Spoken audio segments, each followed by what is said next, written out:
Hey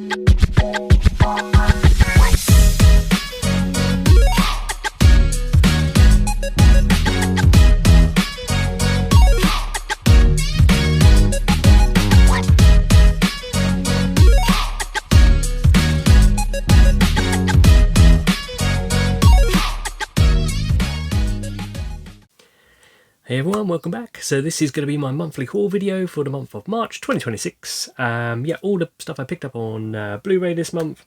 Just want to say a big thank you to all my new subscribers. Yeah, just hit 700 subscribers. I think just a touch over now as of recording this video. I really appreciate that.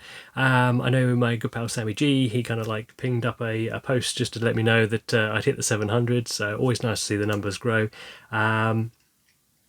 Yeah, I always feel really awkward talking about subs because I'm not really in it for, like, I'm not trying to get the mass subscribers, you know what I mean? I'm just in it just for a hobby and to make some friends along the way and find people with similar channels and just have a good time doing the channel. And I'll be honest, I've had the best time doing the channel, I think, since January this year than I've ever had before. I've just been really enjoying making videos, chatting to people in the comments, finding new channels, like I say. Yeah, just been having a good time. So yeah, just want to quickly say thank you, and yeah, I won't talk about it anymore. Okay, so what I picked up in the month of March was let me see, I've got a bunch of stuff here. I picked up a load of stuff on a 2 for 15 deal that HMV were doing and was on Amazon as well, I think. Let's get straight into this. So this one was a movie called Hardcore. So I'd seen this movie on loads of channels over the years, all giving it pretty high praise. So I thought, yeah, once it's on this 2 for 15 deal, now's the time I want to check this one out for myself. Yeah, I had a really good time with this one. This was definitely one staying in the collection. This one was loose outline of the story. Again, for anyone who doesn't know, is this father, basically his daughter goes missing, and he essentially obviously tries to track her down, find out where she's gone, why she disappeared without a trace. He gets this private investigator to find out, you know, where she may have been, and it looks like she's headed to like this really seedy part of the city, basically, where they do lots of adult movies and there's a lot of sort of like crime and drugs. So obviously, being a father, he is pretty much straight down there trying to investigate what's gone on, where has she gone, why has she gone missing, is she safe? Yeah, I won't say any more than that because I don't want to spoil anything if you haven't seen it like I hadn't. Really good. I was actually surprised, to be honest. I'm not 100% sure if I was going to get on with this going in. But yeah, really enjoyed this one. So that will be staying in the collection. That's Hardcore. And the next one I picked up on that 215 deal was a movie called Orca, the Killer Whale. Again, this was doing the rounds on the sort of YouTube channels, basically, that I watch a lot of. I think last year and you know, throughout the year, I suppose. But yeah, I didn't know, again, a lot about this one. Or I think what pushed me over the edge was I found out that Charlotte Rampling was in it, and I'm quite a fan of Charlotte Rampling. I've seen quite a few films with her. I don't think I've seen anything that I haven't liked with her in, to be fair. So yeah, I thought I'd pull the trigger on this one. Bit of blue tube bingo for you there. Really nice slipcase on this, obviously. I like movies that are set on the water, so maybe it's because I sort of grew up at the seaside, but yeah, anything set on the water, basically, I'm just all in, even if it's just lakes and things like that. But yeah, had a pretty good time with this one. This one, obviously, if you don't know, it follows this guy who's a fisherman, and he eventually basically takes out a small killer whale, and the parent of that killer whale comes after him. That's about as simple as I can put it, without going into too much details. Yeah, it was pretty good, pretty reasonable. I'd probably go back to it at some point. So yeah, that was Orca the Killer Whale. So the next two for 15s I picked up were a movie called And Soon the Darkness. Now I think my friend Jodie over Jodie's Movie Realm, she picked this one up based on seeing my letterbox for this. I don't think I reviewed it or anything. I think I just literally started it and logged that I watched it. So my interest with this was basically piqued because I saw the remake of the early 2000s, I think it was, way back in when I was a teen, and I remember it being okay, but I can't remember a lot about it. So when I discovered there was a original, essentially, of that movie, I thought, yeah, I'm interested to see what, you know, what one's better. And I'm honestly not sure. I need to rewatch the remake, basically. I thought this was fine, but it's probably, for me, a one and done type movie. Yeah, it was fine. I watched it quite early in the month, and I'm struggling to remember too much about it, to be honest. So hopefully Jodie's got a bit more liking for this film, because I know it's probably more in her sort of like a time period of film that she tends to enjoy. So, you know, pushing in the 70s column there. So yeah, hopefully Jodie's got a bit more of a glowing review for this one for you. And the next one I picked up was Don't Look Now. So I've seen this one before. I saw this when I was a teenager, and I'll be honest, when I was a teenager, I didn't really enjoy it. I found it quite boring, quite long. Yeah, I just didn't get on with it as a teenager, but I was really hoping on a second watch or third watch, I think this might be now, that as I've got older, I will enjoy it a lot more. I did enjoy it more, but I'll be honest, it's probably one that I respect more than I enjoy, if that makes sense. So yeah, I completely get why people enjoy this one. It just doesn't have the connection for me that I was looking for. So you know when you really want to enjoy a movie, and you just can't. There's something just doesn't connect with you. That's kind of what I got for this. I really want to like it more than I do. I do respect it, and you know I completely understand why people absolutely love this film. But just for me, it won't be one I go back to very often. Okay, so I picked up only one title from CEX this month. So I picked up this title based on watching Chris over at Cypher Sigma's Screen Time. I think I've got that right. I really hope I've got that right. Yeah, another great guy, great channel. He was doing his video on the top movies, or his favourite movies of the 21st century, which everyone was going around doing a little while ago. And this movie cropped up on that list, which took me by surprise, because I've probably seen this movie like just, you know, on the shelf somewhere, and would have glanced right past it, assuming that it was just a sort of like a drama or a romantic kind of film, which isn't always my taste. I do like some, but not always. But the way he spoke about it and how he described it, it really sparked my interest. So yeah, checked out where it was in the local CEXs to me, and I was happened to be going past one in the next couple of days that had it. So sure enough, I popped in and picked it up. It is The Age of Adeline. So yeah, looking at the cover, Blake Lively on there, just looking at a fella. I just assumed that would be just a pretty standard, plain, you know, romantic film, which didn't really do a lot for me in my interest.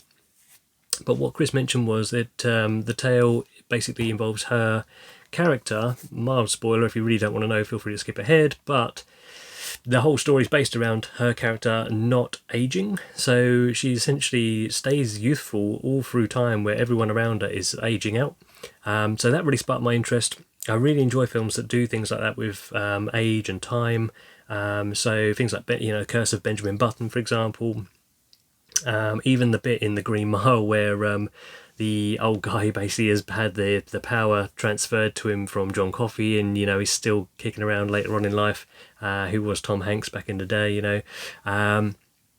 Yeah, anything to do with like age and time, that sort of stuff, that's sort of like a little bit of sci-fi element into like a pretty standard, you know, grounded film, really normally sort of sparks my interest.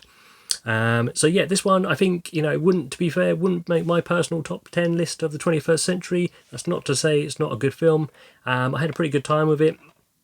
I will go back to it in the future, and it's one of these ones where when I watched it, I thought it was okay, but I must be honest, it has sort of lingered in the back of my mind the longer I haven't seen it, if that makes sense. So so yeah, definitely one that I'm really glad Chris spoke about, and I would never have seen it if he hadn't done the video, so I really appreciate him doing that video as well. So I picked up a complete just random impulse buy off of eBay, I think this was, and this one was a 20th Century Fox film, which is Black Widow. Not to be confused with obviously the Marvel Black Widow movie, which was, I thought, pretty terrible.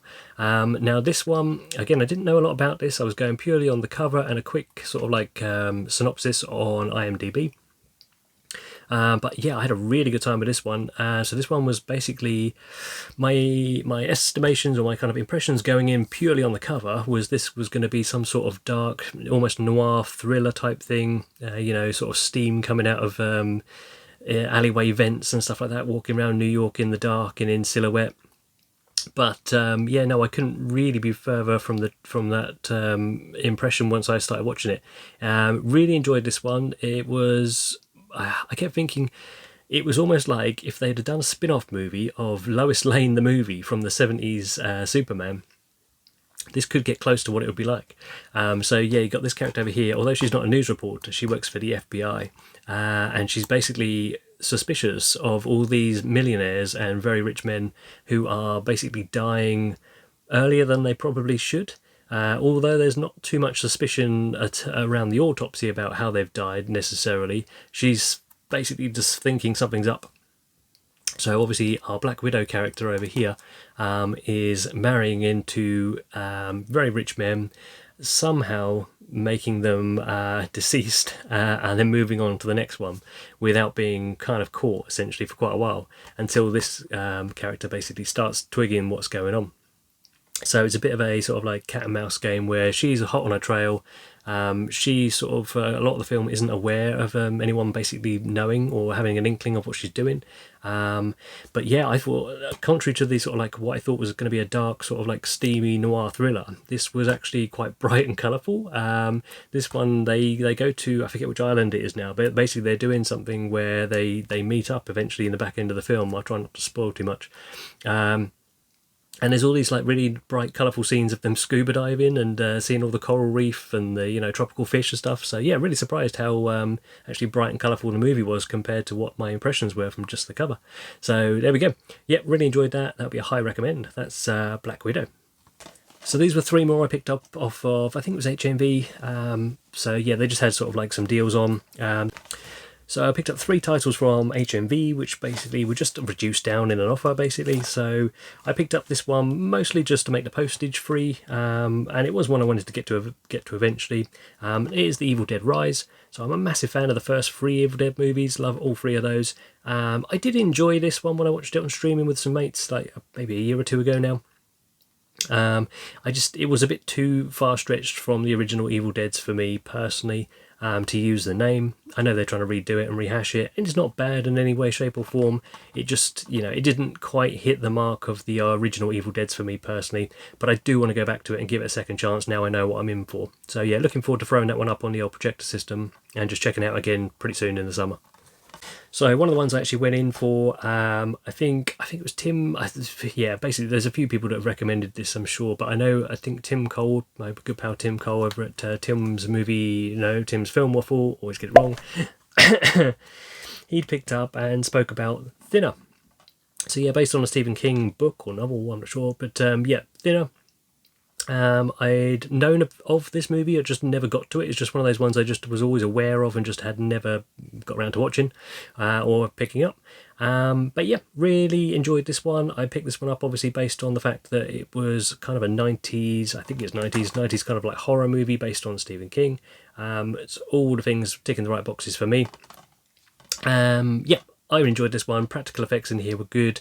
The only thing was the guy's facial expression was kind of like a weird, off-putting kind of facial expression for me. It almost made me laugh quite a few times when he's in that sort of like fat suit essentially at the start.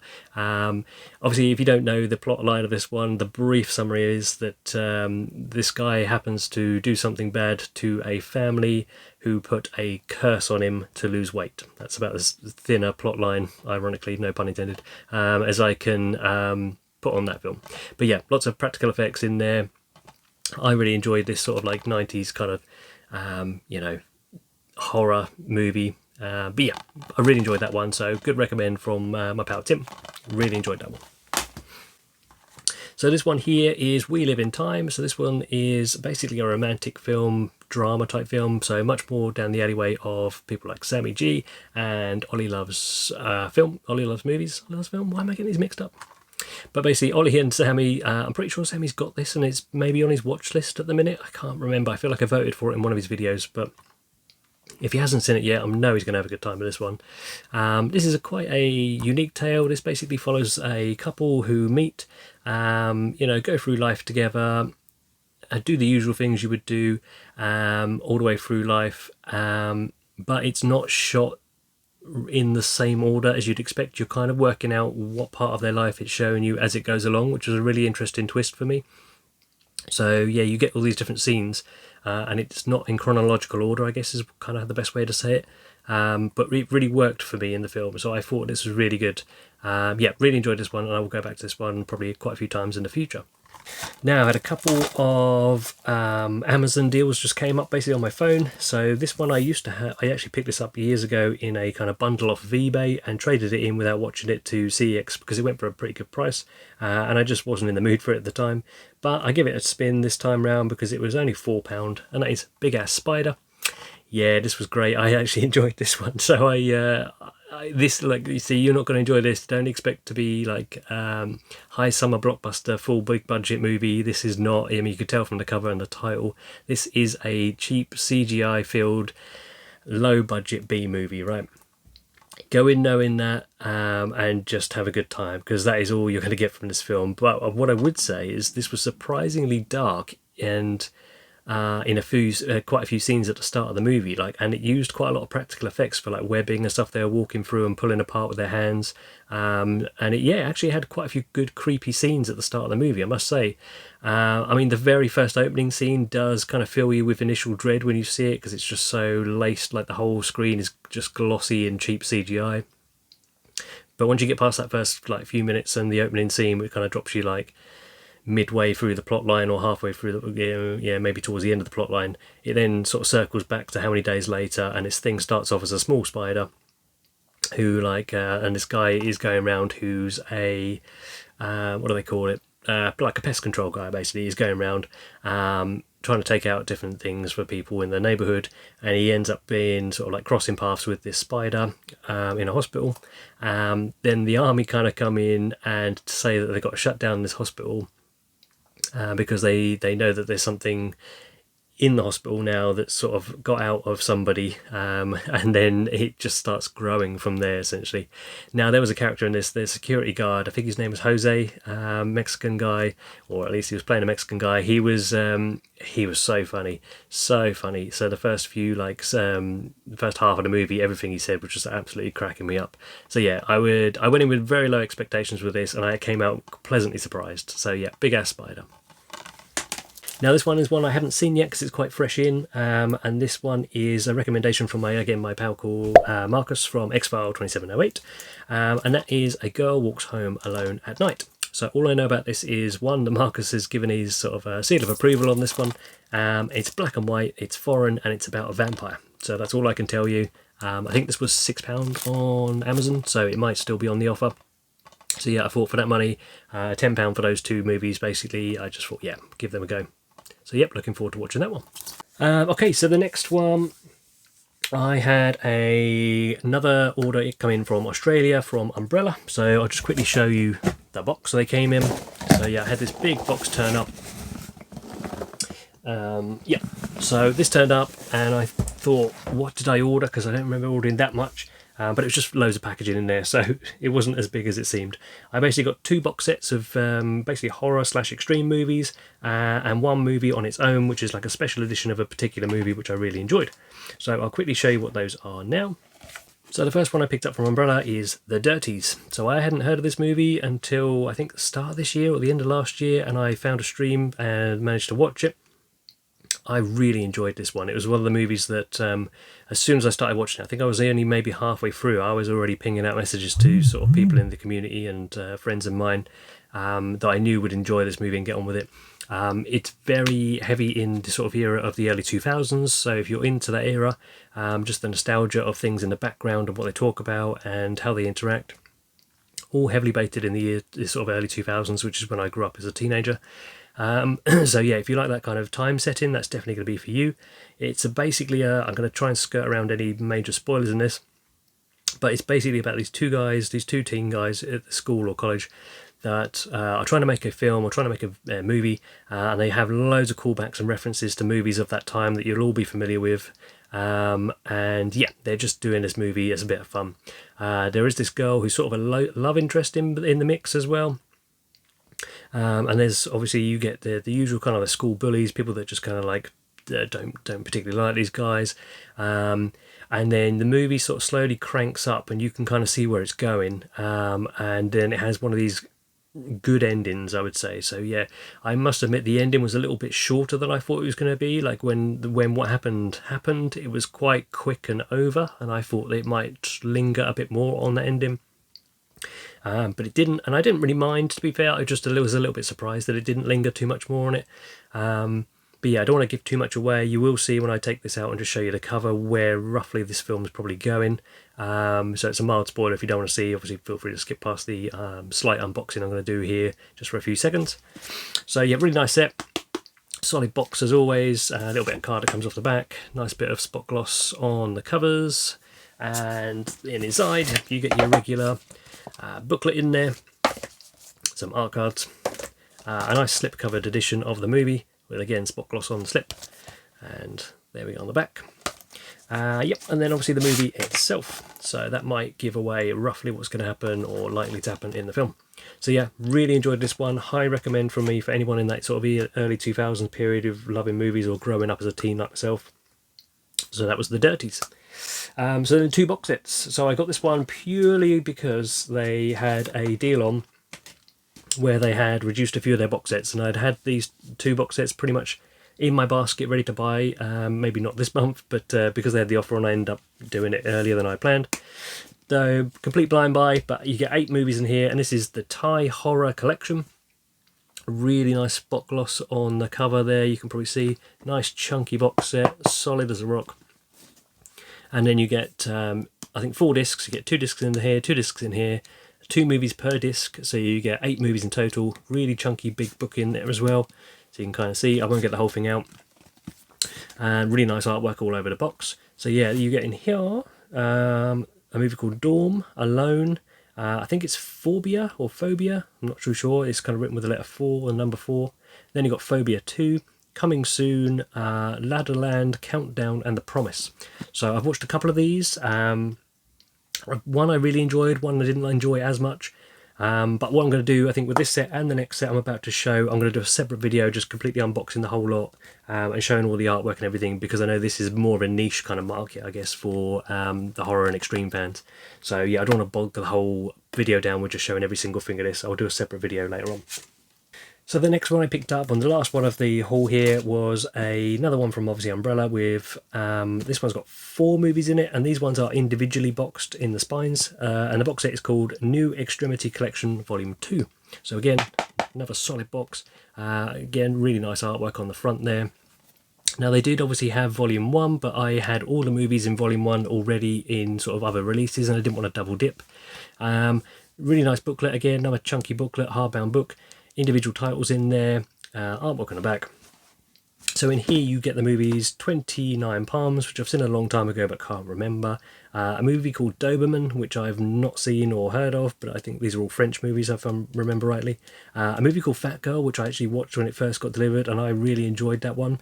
Obviously all these movies are going to be extreme movies, so they're going to have something to do with a bit of a taboo subject or go places that a lot of films wouldn't dare.